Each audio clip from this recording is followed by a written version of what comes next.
ආයුබෝවන් කියලා පිළිගන්නවා අදත් මගේ YouTube channel එකට. අද මම කියලා දෙන්න යන්නේ ඉවතලම වීදුරු බෝතලයකින් කොහොමද ලස්සන මවුල් ටැංකි එකක් හදාගන්නේ කියලා. ඔයගලන්ට පේනවා ඇති බෝතලේ ඇත්තම කැලෑවට දාලා දැන් සෑහෙන කාලයක් වෙනවා. අපි අරගෙන බලමු කොහොමද ඉස්සරහට වැඩ වෙන්නේ කියලා.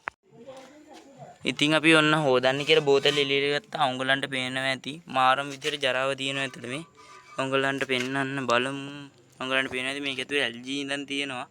කොහොම හරි ඉතින් මේ ටික අයින් කරලා අපි බලමු ඉස්සරහට කොහොමද වෙන්නේ කියලා.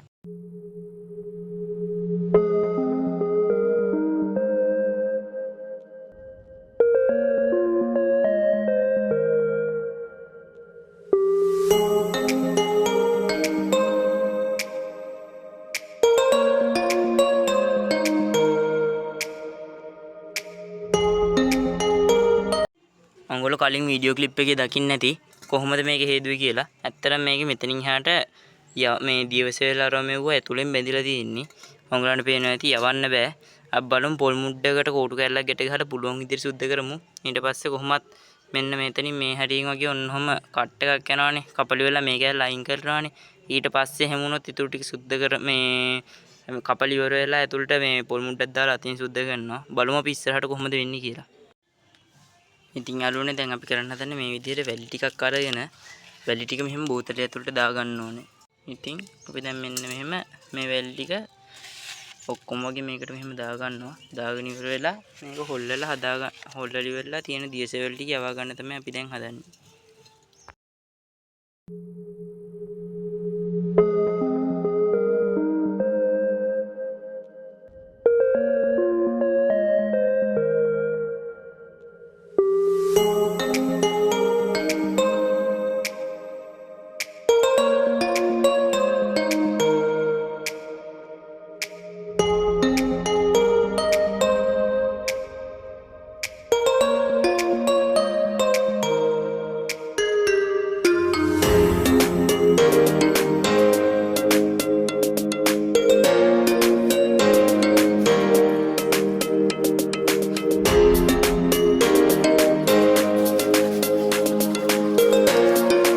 කලින් වීඩියෝ එකේ දකින්න ඇති ඔයගොල්ලෝ මේ මම මේකට වැඩි දාලා හොඳට හොද ගන්නවා. දැන් ඔයගොල්ලන්ට පේනවා ඇති එහෙම ලොකුවටම නෑ. අර පොඩ්ඩක් දියසෙවල ගතිය තව ටිකක් තියෙනවා මේකේ.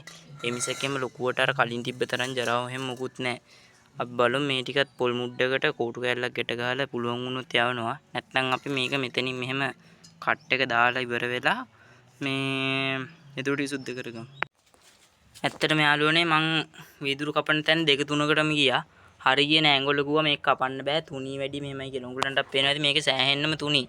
ඊට පස්සේ මං කරපු වැඩේ මේ වගේ රෙදි පටි කැල්ලක් අරගෙන මේකට වතුර පෙරවුවා අපි ඕන් ලෙවල් එකට. ඊට පස්සේ මේක මේ වගේ එකක් අරගෙන ගැට ගහලා භූමි තෙල් ඒකට දාලා ඉවරලා පත්තු කළා.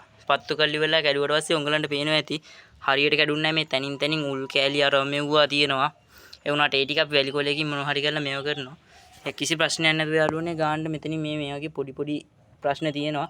ඒ වුණාට අපේ වැඩේ හරි ගියා. ඉතින් අපි ඉස්සරහට මේකේ මේ උල් ටික පොඩ්ඩක් මේ මොහොකින් හරි වැලි කොලයකින් වගේ එකකින් අතුල්ලලා මේ හදන විදිහ ඉස්සරහට බලා ගන්න පුළුවන්.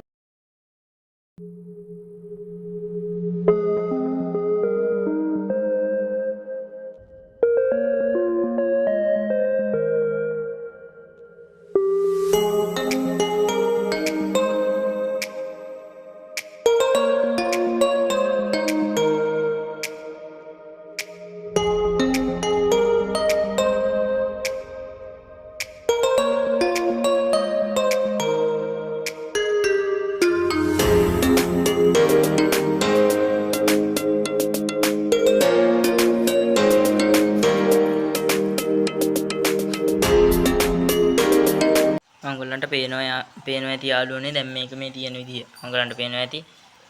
ඇත්තට මං හිතුවෙත් නෑ මේ වැඩේ සාර්ථක වෙයි කියලා. ඇත්තටම සාර්ථක වුණා. මෙතනින් මේ වගේ කෑලි මෙතනින් පොඩ්ඩක් තියෙනවා. මෙතනින් තියෙනවා. ආයෙ මෙතනින් පොඩ්ඩක් ඇතුළට කැඩලා තියෙනවා. ඒ වුණාට ඒක ප්‍රශ්නයක් නෑ. මොකෝ අපි සාමාන්‍යයෙන් මම ප්ලෑන් කළේ මෙන්න මේ අත ඉස්සරහට තියන්න. එතකොට ගානට මේ දෙපැත්තෙන් උල් දෙකක් තියෙනවා. ඔන්න ඔහොම වුණාට පස්සේ ආර ඒකත් නිකන් අමුතු පැට්නයක් වගේ එනවා. ඒ හින්දා අපි එහෙම තියන්න තමයි දැන් ප්ලෑන් කරලා තියෙන්නේ. දැන් මේක පල් වෙන්න දානවා. ඒකත් උන්ගලන්ට මේ වීඩියෝ එකෙන් බලාගත්ත හැකි. ඊට පස්සේ අපි ඊළඟ වීඩියෝ එකෙන් මේකේ සෙටප් එක හදන විදිහයි ලයිට් එක හදන විදිහයි බලමු. යාළුවනේ මේ තියෙන්නේ මගේ වැඩ කරන මේසේ. මේකේ මෙන්න මේ පෝච්චිය මෙහාට අයින් කරලා මෙන්න මේ මුල්ලෙන් මෙන්න මෙතනින් සෙට් කරන්න තමයි මම බැලුවේ. අපි බලමු වැඩේ කොහොමද වෙන්නේ කියලා. දැන් යාළුවනේ මේක තියාගන්න අපිට යට රිජ් ෆෝම් කැලක් ඕන වෙනවා. දැන් ඔයගලන්ට පේනවා ඇති මම මේක තියලා ඉවර වෙලා මේව කපා ගන්න විදිහ රවුම ඇඳ ගත්තා. ඊට පස්සේ මේක කපාගෙන ඉවරලා තියලා අපි ටැංකිය සෙට් කරගන්න විදිහ බලමු. යාළුවනේ ඔයගලන්ට පේනවා ඇති. දැන් ගානට මේක සෙට් කරගෙන තියෙන. දැන් අපිට මේකට පල් කරගන්න වතුර දාන්න තමයි තියෙන්නේ. අපි ඒක දැන් බලමු. ඔයගලන්ට පේන්නේ මේ ටැංකියට වතුර පුරව ගත්තාම තියෙන තත්ත්වය තමයි මේකට යාළුවනේ ලීටර් 15කට කිට් වෙන වතුර ප්‍රමාණයක් අල්ලනවා. එතකොට මේ තියෙන්නේ අපි ඒක පල් කරන්න දාන්න ගෙන පොල්ලෙලි. ඒ වගේම මෙතන කෙහෙල් පිටිය වගේක් තියෙනවා. මෙච්චරම නම් ඕනේ වෙන්නේ නැහැ. චුට්ටක් තිබ්බනම් ඇති.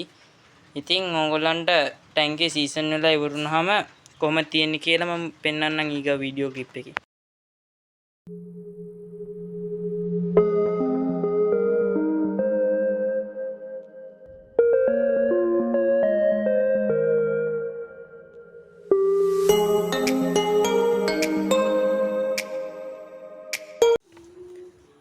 ඉතින් යාළුවනේ ඔහොම තමයි අද වීඩියෝ එක.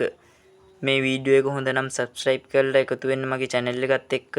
ඒ වගේම මේ වගේ මාළු ගැන දැනගන්න කැමති අයට වීඩියෝ එක share කරලා පොඩි support එකක් දෙන්න. එහෙනම් අදට ගිහින් එන්න. හැමෝටම බුදු සරණයි.